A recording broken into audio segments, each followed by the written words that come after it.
ত্রিপুরা জিন্দাবাদ, ভূবাগরা জিন্দাবাদ, ত্রিপুরা জিন্দাবাদ, ত্রিপুরা জিন্দাবাদ, ভূবাগরা জিন্দাবাদ, ত্রিপুরা জিন্দাবাদ, ভূবাগরা জিন্দাবাদ। আচ্ছা, আপনি কেন ত্রিপুরা মথাকে বেছে নিয়েছেন? আমরা শিশুল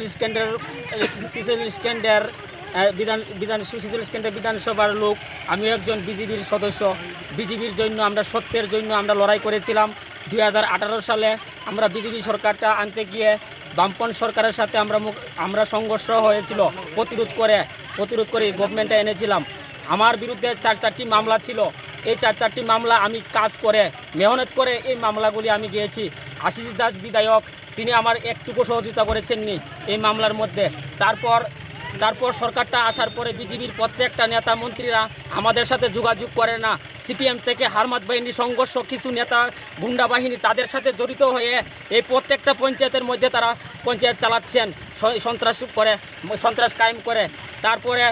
তারপরে আজকে আশিস দাস দল ত্যাগ করার পর পরতুষ পাল মহোদয়ের স্ত্রী স্বপ্না দাস পাল 45 কেন্দ্র থেকে এবার বিজেপি ক্যান্ডিডেট হয়েছেন। আমাদের 46 ক্যান্ডিডেট, বিজেপি 46 ক্যান্ডিডেট নেই? আমরা আজকে 46 ক্যান্ডিডেটে 48,000 শত নাগরিক আছে। আজকে এই দলের মধ্যে একজন ক্যান্ডিডেট নেই। একজন ক্যান্ডিডেটকে দাঁড়া করেনি। 45 ক্যান্ডিডেটের মধ্যে 45 মহিলাকে দাঁড়া করিয়েছেন। তার 2 তলা বাড়ি ঘর আছে, বিল্ডিং আছে। আজকে যদি এই 46 সুরমা কেন্দ্রের কর্মীরা যদি এই পরতুষ পাল মহোদয়ের স্ত্রীকে ভোট দেন, জয়যুক্ত করেন, তিনি হাগরতলা গিয়ে একটি কোয়ার্টার রিজার্ভ করবেন, কোয়ার্টার বুক করবেন, কোয়ার্টারে থাকবেন। আমরা সাধারণ মানুষ কার কাছে গিয়ে দুঃখ প্রকাশ করব? আমরা সাধারণ অসহায় গরিব মানুষ কার কাছে যাব? আমরা আবার বঞ্চিত হব, আবার সরকার আবার লাঞ্ছিত হব। গরিব মানুষ কুড়ে করে ভাঙ্গা করে থাকতে হবে। আমার বাড়িঘর নিয়ে গিয়ে দেখো ভাঙ্গা ঘর। এই সরকারটা আনতে গিয়ে আমার অনেক পরিশ্রম হয়েছে। আমার 4টি মামলা গাইতে হয়েছে।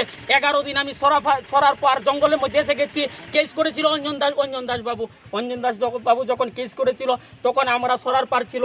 তারপরে পুলিশ এসে আমাদের রাত্রিবেলা আমার মা বাবাকে ধরে নিয়ে গেছেন। দৈনিক সাংবাদিক পত্রিকার মধ্যে এখনও রেকর্ড আছে। আমি পার্টি আনতে গিয়ে, তারপরে আমার পার্টির মধ্যে কোনো স্থান নেই। আমি পার্টিকে আমি ভালোবাসি না বিজেপি সরকারকে। আমিও বিজেপি সরকারকে ভালোবাসতাম বিজেপিটা আনতে গিয়ে। আজকে বিজেপিটা কিছু সিপিএমে গুন্ডা বাহিনীকে জড়িত করে পঞ্চায়েতটা চালাচ্ছেন। আর এরকম হবে না। জনগণ প্রত্যেকটা বাড়ি মা বোনেদের সজাগ হতে হবে, ভোট যাতে একটু চুরি না করে। তার জন্য আমার যদি মরণ হয় তাহলে মরতে রাজি আছি।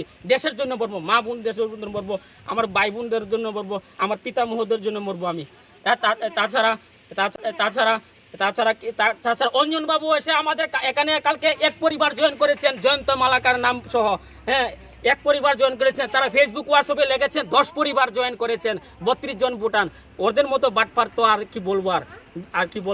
আর সিপিএম সরকার যে অঞ্জন দাসকে বলুন, আপনি কেন 45 থেকে এসে 46 কেন্দ্রের মধ্যে আপনারা প্রত্যেকটা বারবার দাঁড়াচ্ছেন?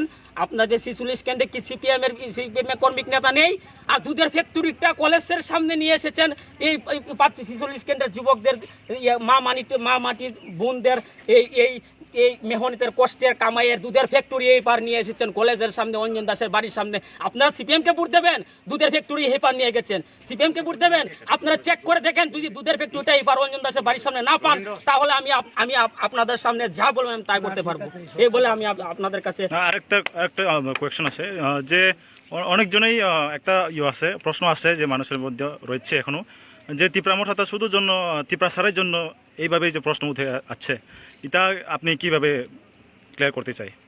মথা যে শুধু ত্রিপুরা সাদের জন্য, মানে শুধু দেববর্মা ওই ট্রাইবেলের জন্য এইভাবে অনেক কি বাঙালি বলে ত্রিপুরা মাতা নাকি জঙ্গলে আসলে কেটে ফেলবে, মেরে ফেলবে।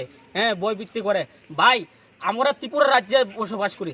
যদি ট্রাইবেল বাঙালিকে কাটতো তাহলে আজকে স্বাধীনভাবে বাজার হাট করতে পারতেন না, স্বাধীনভাবে ট্রাইবেলের জন্য বাজার করতেন না। আজকে 25 বছর ধরে ট্রাইবেল নিয়ে বাঙালি সিপিএম 25 বছর সংগ্রাম করে সিপিএম রাজত্ব করেছেন।